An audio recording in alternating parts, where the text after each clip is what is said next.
Okay, today I'm going to show you how to manufacture the hull. But before you manufacture the hull, I want you to pop in reference holes if you're using this kind of fastening system. And the best way to do that is within the assembly, within the context of the assembly. So I've got all these components placed, but now I want to pop a hole in the hull. So I'm going to click on the hull. You're going to click up here on Edit Component right here, Edit Component. All right, and you want to do an extrude cut. But you're going to click on this face then, and then you're going to sketch some holes. So you notice as I come over to this geometry, it's referencing the center of this reference hole. So I click on the center, so they're concentric. I'm going to apply a dimension to that. That dimension is, again, this is a pilot hole. So it's just a point that my fastener will get started. The fastener will start in that hole. And I'm using 1/16 of an inch there. So I'm going to do the rest of those right away. Don't bother going through and dimensioning those because you will just use, since one is dimensioned, we can set them all equal. So I'm going to hold my control key down, select that circle, that circle, that circle, and this circle, and make them all equal. Okay. All right, then once you have all those, you can do these right away because they're on the same plane. You close the sketch and it should pop into the feature. So I want to take these holes and I'll just select up to next so it'll go bottom of the hole. All right, and then you get out. Now notice those holes are there. The huge advantage to that is that if I move this and I rebuild, those are within that context and they're referencing the location of this part. So I'm going to move it back where I roughly want it, rebuild. And that's going to be the same thing with this down here.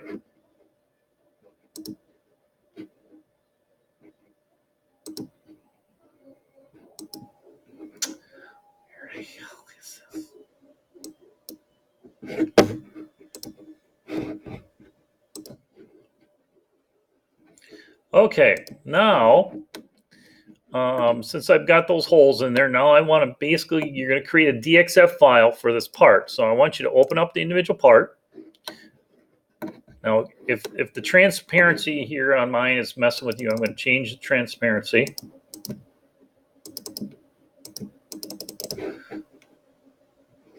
So again, if you look at the part, where the heck is that transparency? Here it is. Okay, so I'm going to change that transparency so it's a little bit more solid. All right, to get ready to manufacture this or send it to the laser, the first thing you do, and this is probably the most important part, is to make this part normal to your screen. So either it's going to be whatever view you created, so let's say the top view, or you can click on the part and you click this normal to. All right, from here, now you got to follow these steps in this specific procedure. Go File, do a Save As, and you're going to save it as a DXF file. And I'm going to make sure you understand the location that this is going. Click Save, and you want all this the same, except that. Now make sure all the geometry that you selected is in there. And then there's nothing in here that looks out of place. Then you click Save. All right. Now from here, that DXF file needs to go into Adobe Illustrators. So down here, the search menu, type in Adobe Illustrator CS5. Let this boot up. All right. Then you do a File, New. This is where it's kind of important. You're going to make sure you use your units inches. The width will be 16 and height will be 10. Now that's basically the size of your workpiece. If yours, the maximum we can do is 16 by 12. All right, so I'll just hit OK there. There's the border. This is the border of your workpiece. Now you go up to File and then you Place.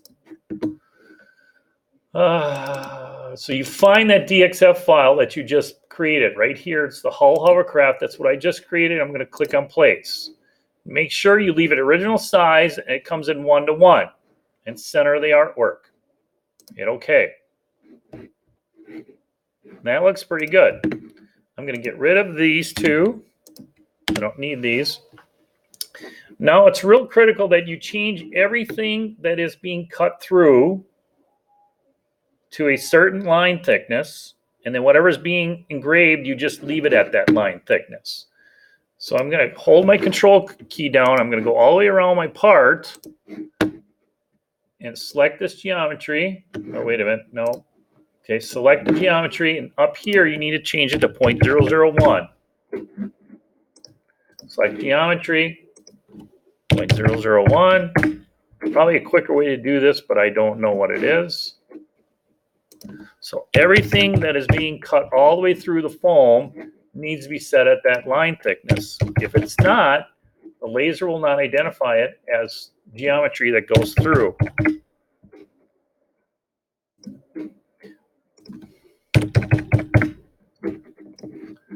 All right, now I wonder if I can do all these together. Yep, 0.001.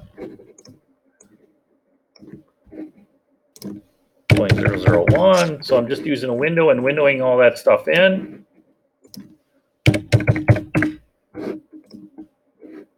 Okay.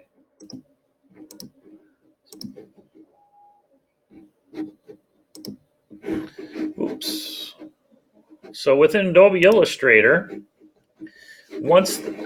make sure I take a look at this before you send this to the laser to verify you have everything correct. All right, from this point, now you will send it to the laser. So you go up to File, Print, choose the Epilog laser. Make sure you have Do Not Scale or any of this. Then you go to, from this point, you go to Setup. Make sure Epilog laser is selected here. Click Preferences. Right, this is where you need to change some things. You leave it on combined.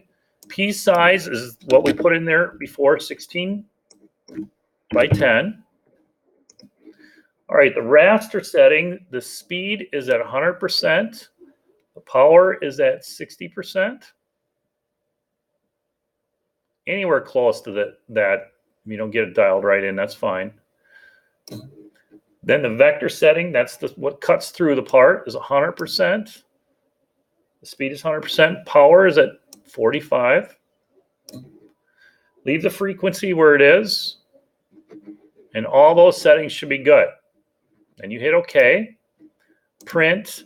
And then make sure, you got to double check that you print that this is within that box. All the geometry is within that box. And then the width and height is here. So then you click on Print. And that's just sent it to the laser. And then you should be ready to cut it off on the laser.